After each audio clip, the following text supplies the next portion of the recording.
This week on Full Circle Florida, the 2026 governor's race in Florida is heating up. David Jolly is in with Byron Donalds, Casey DeSantis, and Jason Pizzo as potential candidates who will shape Florida's future. Our Capitol reporter Forrest Saunders is here with new insight from Tallahassee. Plus, is the Democratic Party lost, or is a familiar face ready to lead it back? My conversation this week with political analyst Dan Snell. And my one-on-one interview with David Jolly, why he flipped from the Republican Party to the Democratic Party, his run for governor, and how he plans to win over Republican voters in the red state of Florida. Florida's 2026 gubernatorial race is shaping up to be a wide-open contest with Governor Ron DeSantis term limited. David Jolly, a former Republican now running as a Democrat, has entered the race. And later in the show, you'll see my full interview with him. Jolly will likely be the underdog in a deep red state. U.S. Representative Byron Donalds is expected to run with a Trump endorsement, and he may be joined by First Lady Casey DeSantis and independent Jason Pizzo. This week, I spoke with our Capitol correspondent Forrest Saunders about this dynamic race and Florida's political future. Forrest, you and I both interviewed David Jolly this week. I think one of the biggest questions that he faces is how does he win over a red state, a 1 million voter advantage to the Republicans right now when it comes to registered voters and counting? Yeah, even if you're not like one of these political pundits like you and I, you might be wondering that as well. It does not take a lot of knowledge of Florida politics to know that Democrats are at a disadvantage right now. If you're going to run the ticket, it's going to be pretty tough to win in 2026. But he sees a path because there are a number of factors to consider, right? He's already seeing what might be some coattails of a blue wave in 2026. Democrats are already sort of getting excited about that, and so he believes that might filter down into the Sunshine State. But beyond that, you still have to note that despite Republican advantage in voter registration, you still need the very vital NPA vote, the independent voters here in Florida, in order to be put over the top. He still thinks that there is a pathway through that. And then he also looks at the infighting of Republicans, and he says that that is sort of turning people off to the Republican Party, not to mention the Trump administration. So he believes that that is his way forward. He's also been in contact with the DNC, says he's spoken to Ken Martin, and says that the money will be there from the National Party if he can basically prove it by the end of the year, which is get within single digits with his opponents and potentially have a good amount of cash on hand. Then he says the National Party will step in, and he believes he'll have wind in his sails for 2026. But again, it's going to be a steep hill to climb. Yeah, it seems like he would have had an easier path. He would have just stayed a Republican, but I guess that was a personal decision for him. Meanwhile, Congressman Byron Donalds, First Lady Casey DeSantis, former Democrat State Senator Jason Pizzo, you've spoken to all these people, all potential candidates. Which one of those from your perch there in Tallahassee do you think has the easiest path right now? Well, I think in terms of getting a nomination, that's going to be Pizzo because he's running as an independent. So he's going to be able to jump into this race and potentially be a spoiler candidate. It just depends on how things shake out. He seems to think that he's going to be able to put the NPA vote on lock, as well as grab some Republicans and Democrats, put him over the top. But I would say if you are any of those three candidates, the person that's probably feeling the most confident right now might be Byron Donalds, and that is because he has secured the the endorsement of President Donald Trump. That is a very coveted thing within the Republican Party, and he's already got it on lock. And it doesn't sound like Trump is interested in changing his opinion as to who to back. So, you know, if Casey DeSantis does get in, it's maybe going to be a more difficult task for her. But of course, she has the wind in her sails behind the whole DeSantis team, right? It would be somewhat of a continuity of government right there if Casey were to get in and then potentially run for a governor in 26. Again, she has not said that she's going to do that. It's something that it sounds like she's mulling at the very least. The reports suggest that she is kind of moving back and forth on that and not really making a decision yet. She says there's still plenty of time in public comment when she's asked about it, but she also continues to hammer, people like the House Speaker, saying that we should be worried right now about elected leaders getting the jobs that they were elected to do done before we start worrying about 26. So she's kind of demurring there on that question. We'll have to see what shakes out of the Casey DeSantis tree, but right now, Donalds is probably your front runner without any question within the Republican Party. Yeah, he's got the golden endorsement. Pizzo has his own money to finance his campaign. I got a little bit of time left. This fight between DeSantis and House Speaker Daniel Perez, it's going to leave a mark once the dust settles. Where do you see the future of Florida politics going and the power structure there in Tallahassee? Well, I think the question is, how is 2026 going to factor into all of this, right? If Casey's on the ticket, you might see more fighting between the House and DeSantis, and it might still be a really raucous next year. But if that doesn't happen, I think Republicans will recognize that the greater good has to, come into play at some point, and they do have elections to win, and so you might see a moderating of some of this fighting.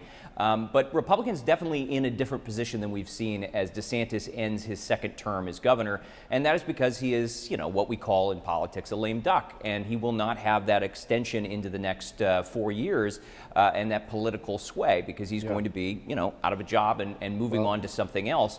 So Republicans are seeing this opportunity now. But again, the election is a powerful motivator and tends to moderate people a little bit because they know that they need to get wins up on the board and they need to win elections. Well, everyone's on the clock after this week. Forrest Saunders, thank you for joining us from Tallahassee. Your insight always appreciated. Next on Full Circle Florida, has the Democratic Party found a familiar face to reclaim relevance? Political analyst Dan Snell joins me next. The Democratic Party faces an identity crisis, with many seeing it as leaderless, adrift. This week's cover of Time magazine puts it more bluntly, calling the party lost. Yet a familiar name is starting to emerge as a potential frontrunner. This week I spoke with political strategist Dan Snell about the party's future and whether it is finding an identity or remains divided and lost in the woods. This is interesting. So this Atlas Intel poll that came out this week revealed that Pete Buttigieg is now at the top of the list for potential frontrunners.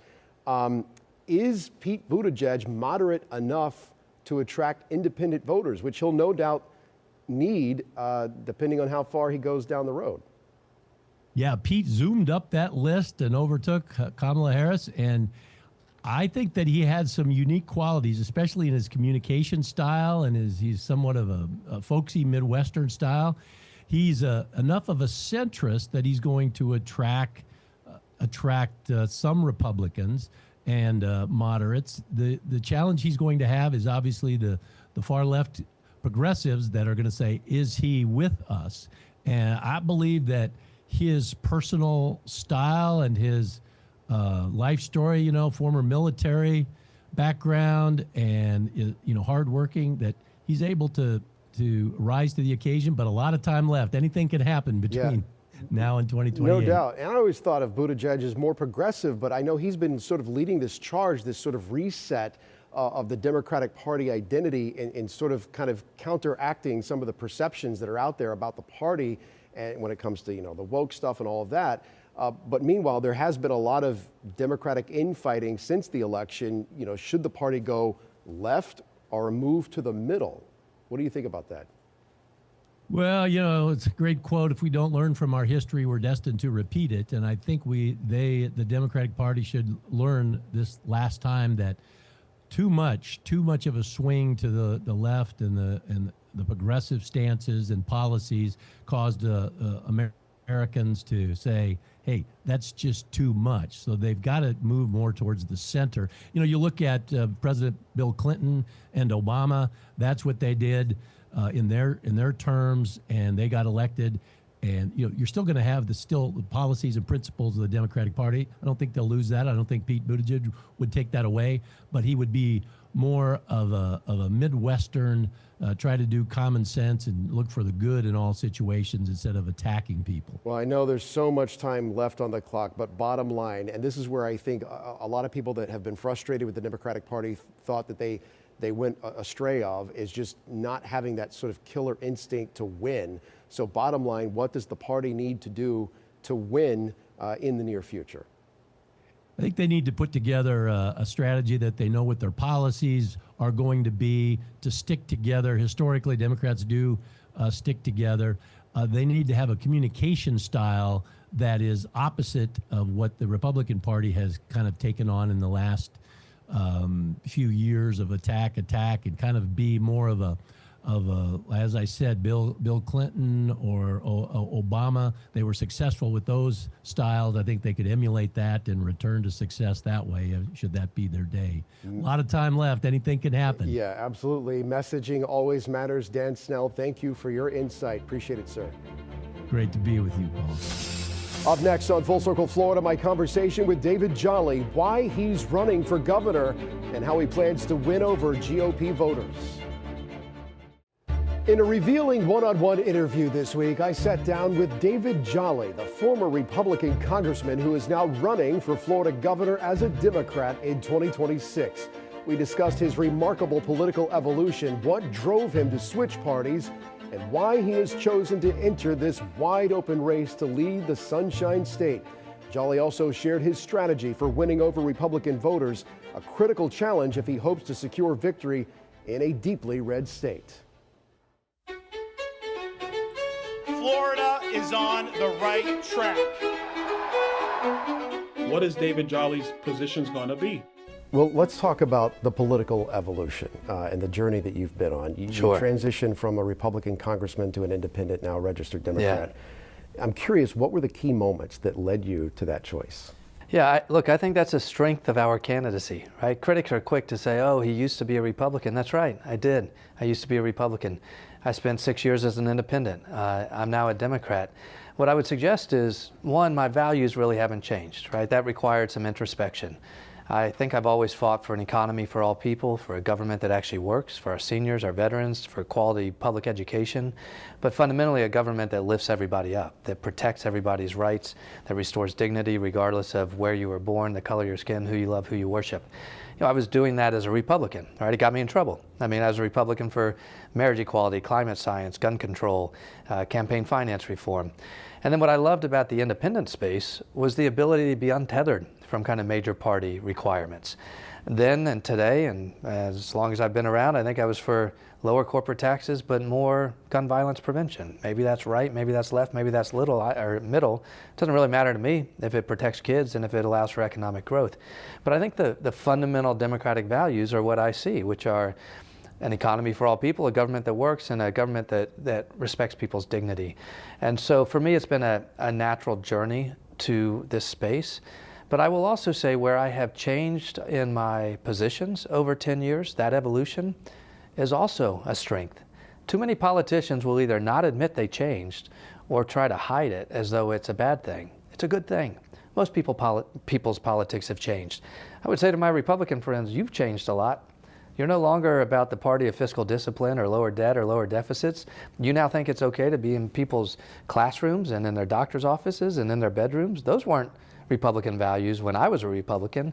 Just as a practical strategic matter, though, the last guy that tried this, Charlie Crist, your colleague and former political rival, he had the same sort of similar evolution.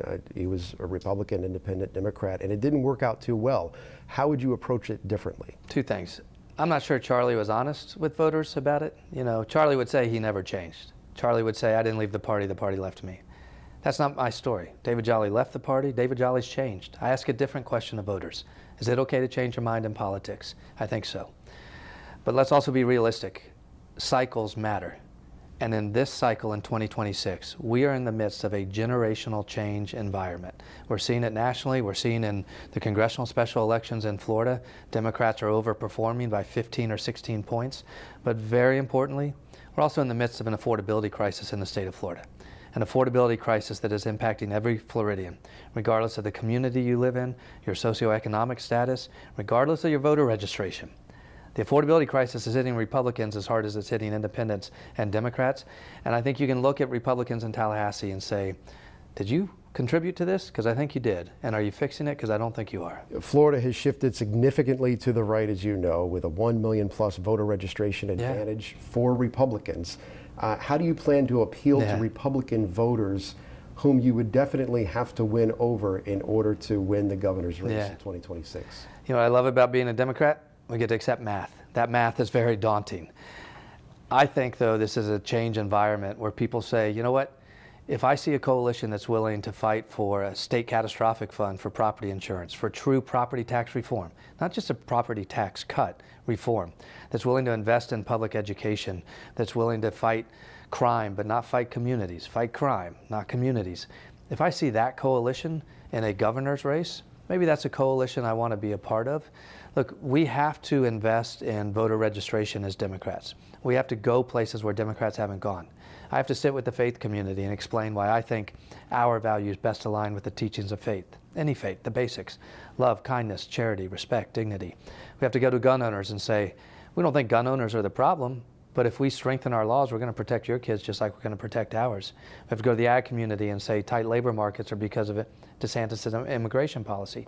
But we also have to be Democrats who go into South Florida and say communism's wrong, socialism's wrong, capitalism provides the greatest opportunity, but we will be the party that makes capitalism work for everybody. Republicans won't be. Part of it is reaching those independent voters on a message maybe they haven't heard before.